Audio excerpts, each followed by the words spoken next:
Assalamualaikum warahmatullahi wabarakatuh. Kembali lagi. Kali ini kita akan membahas berkenaan dengan masalah kewajiban yang tidak bisa ditawar dalam kehidupan seorang manusia. Tentu berkenaan masalah syariat, manusia itu memiliki banyak kewajiban di dalam kehidupannya. Salah satunya yang paling tidak bisa ditawar adalah kewajiban sholat.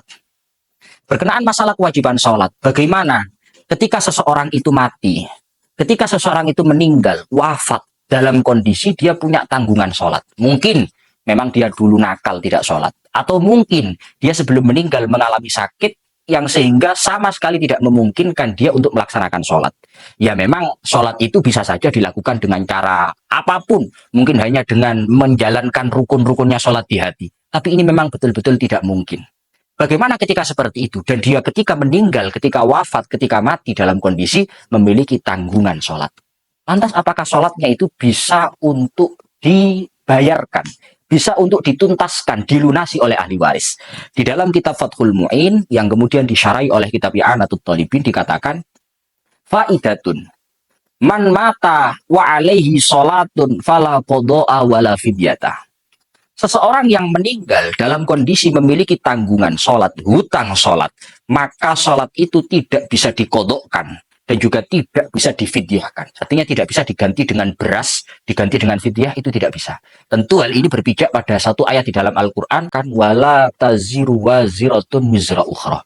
Tentu berkenaan masalah dosa, seperti meninggalkan sholat, itu tidak bisa ditanggung oleh orang lain yang tidak bersangkutan dengan itu. Dalam artian, kalau ada orang meninggal, dia punya tanggungan sholat, yaitu urusan masing-masing. Ahli waris tidak ada urusan dengan itu. Sehingga menurut pendapat pertama mengatakan bahwa tidak bisa dikodoi dan juga tidak bisa difidyai sholat yang menjadi tanggungan orang yang telah meninggal. Tapi pendapat yang kedua mengatakan wa fi qaulin kajam ilmu mujtahidin annaha tuqda anhu li khabaril Bukhari wa ghairi. Tapi menurut satu pendapat yang lain, dan ini merupakan pendapat dari segolongan para mujtahid, mengatakan bahwa sholat itu bisa untuk dikodoi atas nama orang yang sudah meninggal. Jadi meskipun orang itu sudah meninggal, misalkan punya sholat, maka tinggal ahli waris itu mengkodoi sholat atas nama orang itu. Mungkin ahli warisnya sendiri sholat dengan niatan atas nama orang itu, pakai niat Indonesia saja. Saya berniat sholat atas nama bapak saya, atas nama ibu saya. Atau dia menyuruh, memerintah orang lain, membayar orang lain untuk melaksanakan sholat atas nama itu. Dan itu bisa, karena alasannya adalah hadisnya Imam Bukhari dan yang lain-lain. Wa min thamma ikhtaruhu jam'un min a'immatina wa fa'ala bi as-subki an ba'di aqaribihi. Dan pendapat ini dipilih oleh banyak ulama, bahkan bukan hanya dipilih, dipraktekkan secara langsung oleh banyak para ulama. Di antaranya adalah beliau Al-Imam As-Subki yang mempraktekkan mengqodoi sholat dari kerabat-kerabat beliau yang meninggal dan memiliki hutang sholat. Wa naqala Ibnu Burhana anil Qadimi annahu yalzamu al-waliya in khalafa tirkatan ayyusalliya anhu atau ayyusalla anhu as-saumi.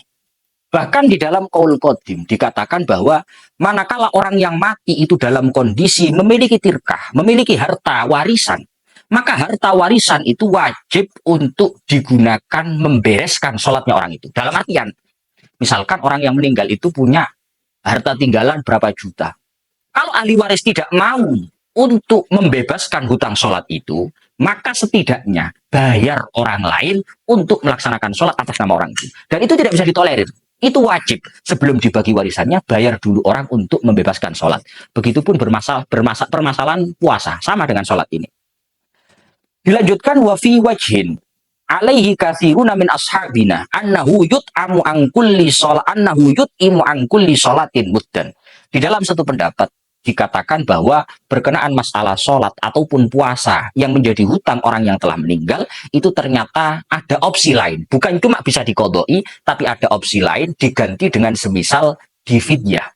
Difidyah itu dalam artian dibayarkan menggunakan makanan pokok. Berarti kalau orang Indonesia adalah beras, setiap satu sholat itu satu mud. Satu mud itu kisaran 7 on. 7 on atau 8 on. Berarti tinggal menghitung. Kalau dalam satu hari itu sholat adalah 5 kali sholat, berarti kalau 7 dikalikan 5, 3,5 kilo untuk satu hari sholatan. Berarti 5 kali sholat dalam sehari, tinggal nanti difidyah. Ini bebas.